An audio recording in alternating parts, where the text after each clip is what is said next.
Good morning friends, आप सभी का स्वागत है आज के क्लास में। आज हम लोग क्लास 11th के बारे में बात करेंगे।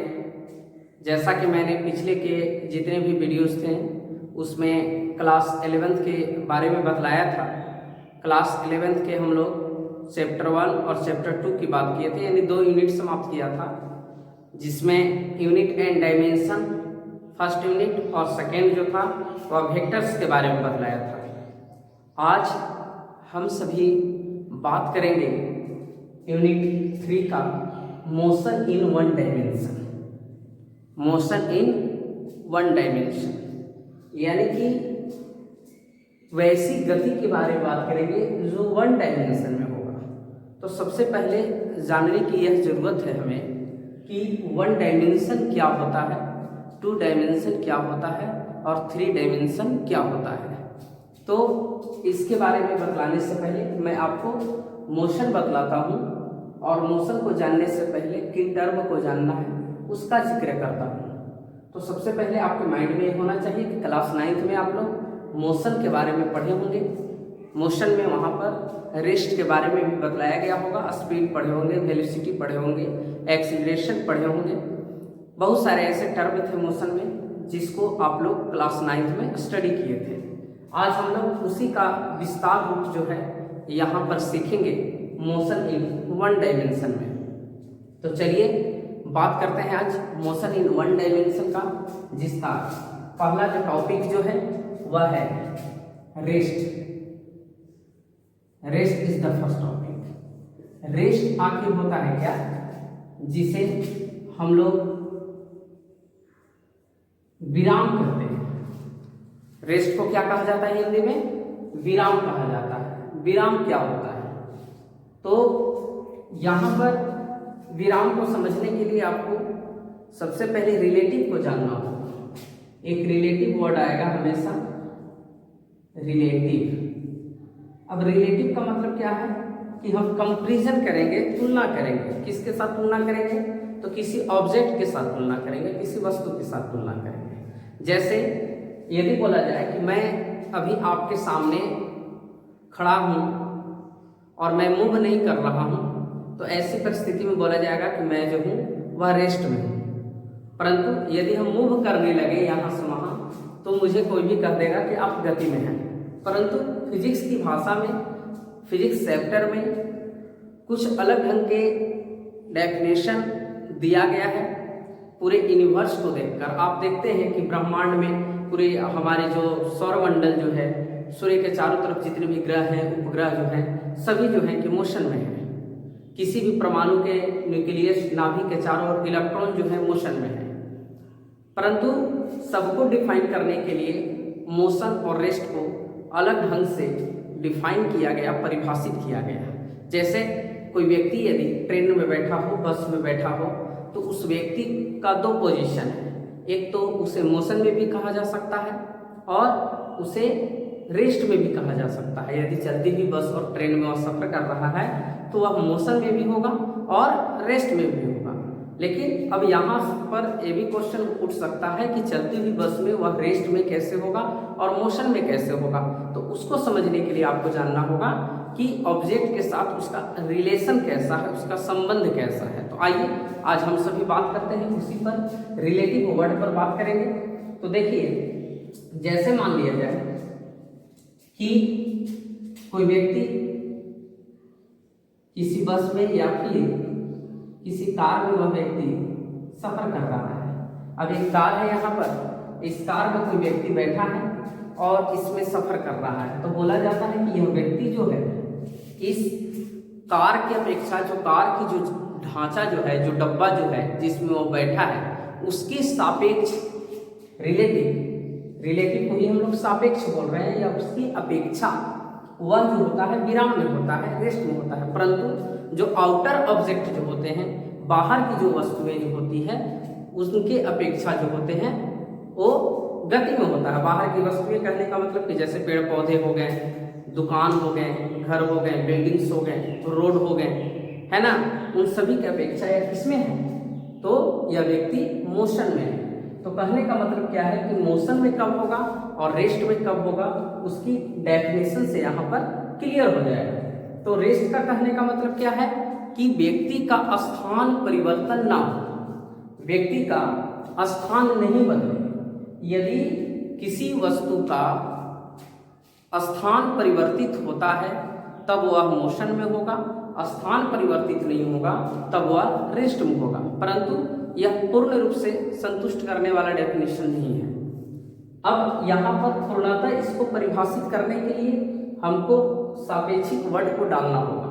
कहने का मतलब क्या है, रेस्ट कब कहेंगे, तो यदि किसी वस्तु की स्थिति में परिवर्तन समय के साथ नहीं होती है, स्थिति का मतलब उसका स्थान समझिए। यदि किसी वस्तु की स्थिति में परिवर्तन समय के साथ, क्योंकि जब चेंज होगा उसका पोजीशन तो टाइम का आना आवश्यक है, टाइम रहेगा, तो किसी भी वस्तु की स्थिति में परिवर्तन उसके समय के साथ नहीं होती है, किसी दूसरे वस्तु के सापेक्ष, कोई भी दूसरा वस्तु की अपेक्षा यदि किसी वस्तु की स्थिति में परिवर्तन समय के साथ नहीं होता है तब उसे हम विराम में कहेंगे। परंतु गति क्या होगा, मोशन क्या होगा, मोशन कहने का मतलब कि यदि किसी वस्तु की स्थिति में परिवर्तन समय के साथ किसी दूसरे वस्तु के सापेक्ष हो रहा है तब उसे हम गति कहेंगे। अब इसको एग्जाम्पल के जरिए हम लोग समझते हैं कि मान लिया कि कोई व्यक्ति ट्रेन में सफर कर रहा है, तो चलती हुई ट्रेन में जब वह सफर करेगा तो जिस डब्बे में वह बैठा है उसके सापेक्ष वह किस में हो जाएगा, रेस्ट में हो जाएगा। अगर मान लिया जाए ट्रेन का डब्बा है, इसमें कोई व्यक्ति सफर कर रहा है तो इस डब्बे के सापेक्ष यह व्यक्ति रेस्ट में है। क्यों? क्योंकि इस डब्बे के सापेक्ष इसका स्थान नहीं बदल रहा है। जैसे मान लिया जाए कि आप ट्रेन में सफर कर रहे हैं, आपका सीट नंबर जो है मान लिया जाए कि 65 सीट नंबर आपका सपोज दैट, तो ये जो सीट नंबर जो है ये आपको चेंज नहीं होने वाला है। आप बॉम्बे से कोलकाता पहुंचिए, कोलकाता से दिल्ली पहुंचिए, आपका सीट नंबर ये चेंज नहीं हो रहा है। आप जिस सीट पर बैठे थे उसी सीट पर आप दिल्ली से कोलकाता पहुंच गए। तो कहने का मतलब क्या है, इस डब्बे के सापेक्ष और आप इसी डब्बा में थे, सपोज दैट आप स्लीपर 1 में हैं, स्लीपर 10 में हैं, तो कहने का मतलब क्या है कि आप इसी स्लीपर में, इसी डब्बे में आप जिस सीट नंबर पर थे उसी सीट नंबर पर आप एक स्थान से दूसरे स्थान तक चले गए, परंतु इसके सापेक्ष आपका पोजीशन यानी कि आपका स्थिति नहीं बदला। यानी कि समय के साथ जब इसका स्थिति नहीं बदला, किसके सापेक्ष, किसी दूसरे वस्तु के सापेक्ष, यहाँ पर दूसरा वस्तु क्या है, तो यह ट्रेन का डब्बा है, तब इसको हम कहेंगे यह रेस्ट में है। परंतु जब यह व्यक्ति सफर कर रहा है और अपने बाहर की वस्तुओं को, आउटर ऑब्जेक्ट को देखता है, जैसे पेड़ पौधे देखता है, बिजली के खंभे देखता है, प्लेटफॉर्म को देखता है, दुकान को देखता है, तो उसके सापेक्ष यह मोशन में है। क्यों? क्योंकि उसके सापेक्ष इसका स्थान चेंज हो रहा है ना। अब मान लिया कि जिस प्लेटफॉर्म पर आप बैठे, जहां पर आपने बैठा वहां से ट्रेन स्टार्ट हुआ, तो वहां की सारी वस्तुएं वहीं रह जाएंगी, परंतु आपका स्थान क्या हो जाएगा, बदल जाएगा। तो इस प्रकार से हम कह सकते हैं कि यदि स्थान मेरा किसी दूसरे वस्तु के सापेक्ष बदला तब वहां पर गति में होगा। यानी कि मैं यहाँ पर जब मूव कर रहा हूँ तो इस रूम में जितनी सारी वस्तुएं हैं, जैसे यहाँ पर व्हाइट बोर्ड है, बल्ब लगा हुआ है ना, तो उसके सापेक्ष जो है और टेबल है, कुर्सी है, बेंचेस है, तो कहने का मतलब उसके सापेक्ष किस में होगा, गति में होगा। क्यों? क्योंकि उसके सापेक्ष हमारा स्थान जो है सो क्या हो रहा है, चेंज हो रहा है। तो कहने का मतलब क्या है कि यदि किसी वस्तु की स्थिति समय के साथ किसी दूसरे वस्तु के सापेक्ष चेंज होता है, बदलता है, तब उसे हम गति कहते हैं। और यदि किसी वस्तु की स्थिति समय के साथ किसी दूसरे वस्तु के सापेक्ष बदलता नहीं है तो उसे हम क्या कहते हैं, रेस्ट कहते हैं, विराम कहते हैं। तो चलिए यहाँ पर अब आपका रेस्ट और मोशन जो है दोनों क्लियर हो गया होगा। अब मैं फटाफट बात करने वाला हूँ नेक्स्ट टॉपिक पर, मोशन इन 1 डायमेंशन में। अब नेक्स्ट टॉपिक क्या है, तो सबसे पहले आज हम लोग समझेंगे 1 डायमेंशन, 2 डायमेंशन, 3 डायमेंशन, तब मैं आगे के टॉपिक्स का जिक्र करूंगा। तो चलिए अब स्टार्ट करते हैं कि वन डायमेंशन क्या है। तो समझ लीजिए यहाँ पर वन डायमेंशन किसको कहूँगा, टू डायमेंशन किसे कहूँगा और थ्री डायमेंशन किसे कहूँगा। वन डायमेंशन किसे कहा जाएगा?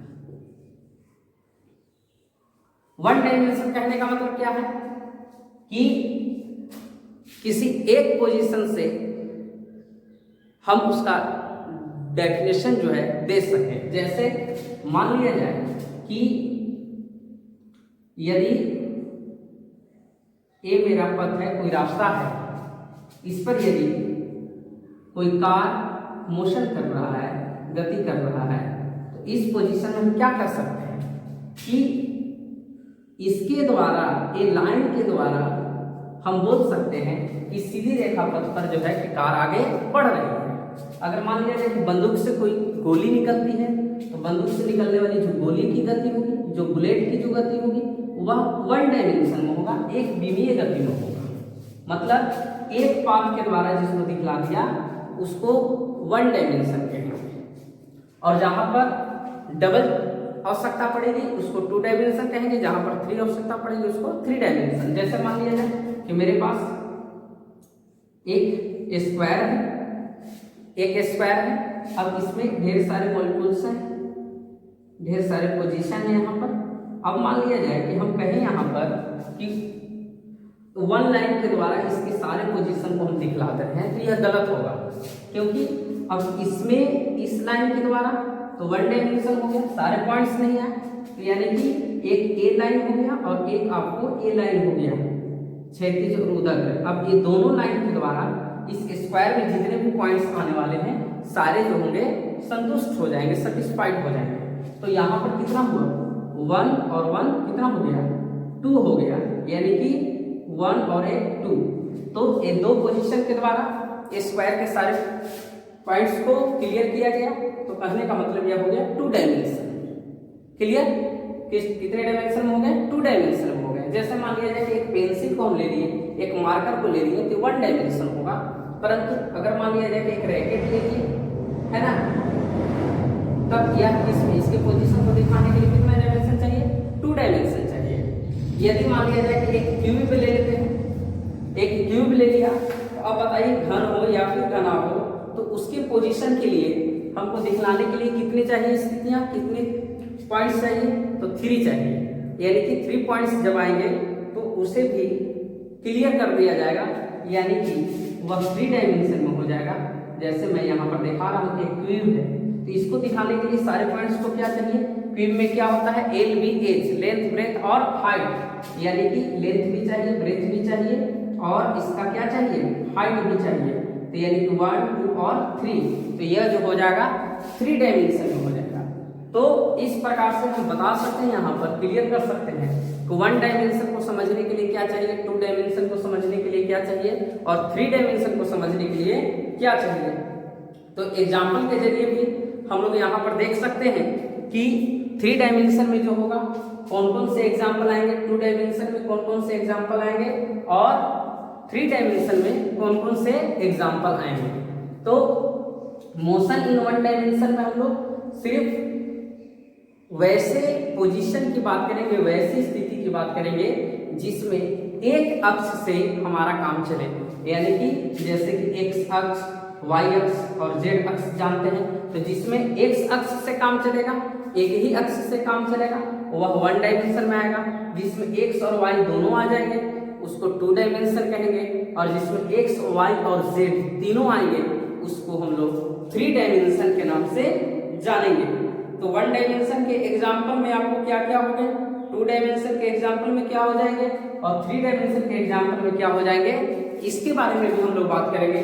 फिलहाल हम लोग को समझना है अब कि वन डायमेंशन क्या होता है, और वन डायमेंशन के अंतर्गत जब मोशन आ रहा है तो मोशन के बारे में हम लोग सबसे पहले यहाँ पर स्टडी करते हैं कि मोशन कितने प्रकार के होते हैं, यानी कि टाइप्स ऑफ मोशन।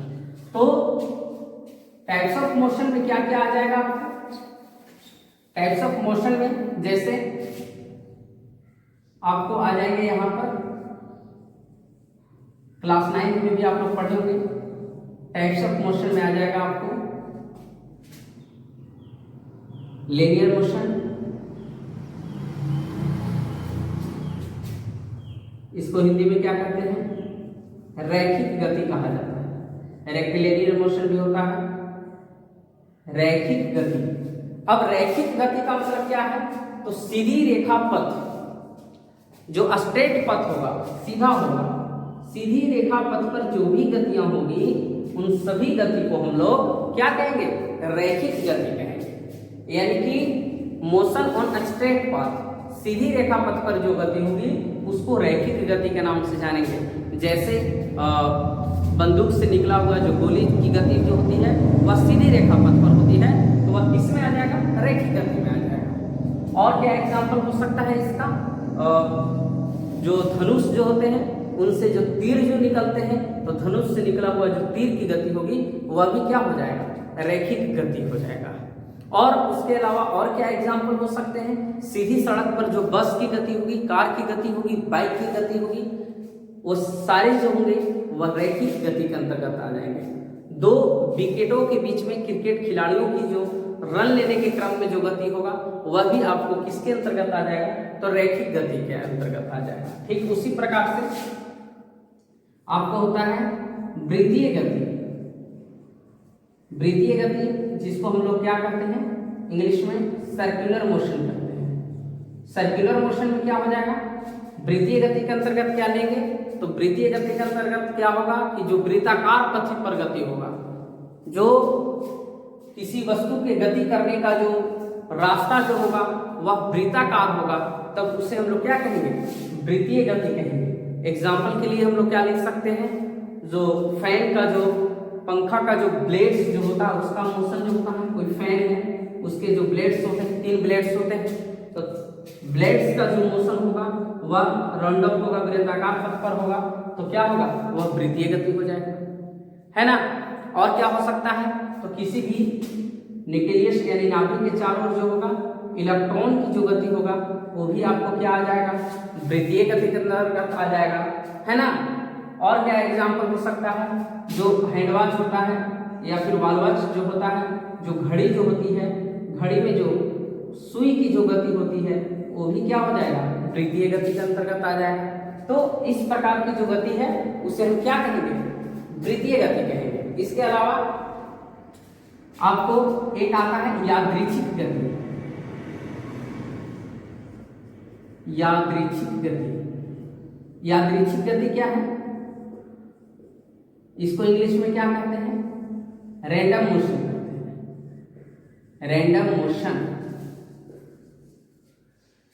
ध्यान से समझिए इसको। यादृच्छिक गति क्या होगा, तो कहा जाता है इसका डेफिनेशन में कि ए मोशन ऑन जिगजैग पथ, मोशन कैसा हो, तो जिगजैग पथ पर हो, यानी कि टेढ़ा मेढ़ा पथ पर हो। यदि किसी वस्तु की गति टेढ़ी मेढ़ी पथ पर होगी तो उसको हम लोग क्या कहेंगे, यादृच्छिक गति कहेंगे। जैसे मच्छर की गति, मच्छर जो होते हैं वह टेढ़ी मेढ़ी पथ पर गति करते हैं, कभी इधर कभी उधर कभी इधर। फुटबॉल मैदान में जो खिलाड़ियों की जो गति होती है वो भी टेढ़ी मेढ़ी पथ पर होती है, तो वो भी जो होगा आपको रैंडम मोशन के अंतर्गत आ जाएगा, यादृच्छिक गति के अंतर्गत आ जाएगा।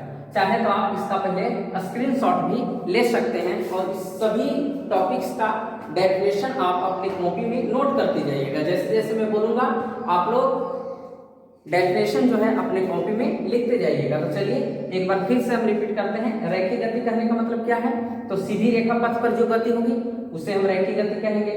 वृत्तीय गति किसे कहेंगे, तो वृत्ताकार पथ पर जो गति होगी उसे वृत्तीय गति कहेंगे। और यादृच्छिक गति किसे कहेंगे, तो टेढ़ी मेढ़ी पथ पर जो गति होगी उसे हम क्या कहेंगे, यादृच्छिक गति कहेंगे। यादृच्छिक गति के एग्जाम्पल में क्या हो गए, मच्छर की गति हो गए, फुटबॉल मैदान में दौड़ते हुए खिलाड़ियों की गति हो गए, हॉकी मैदान में दौड़ते हुए खिलाड़ियों की गति हो गए। तो इसका आप सबसे पहले स्क्रीनशॉट लीजिए।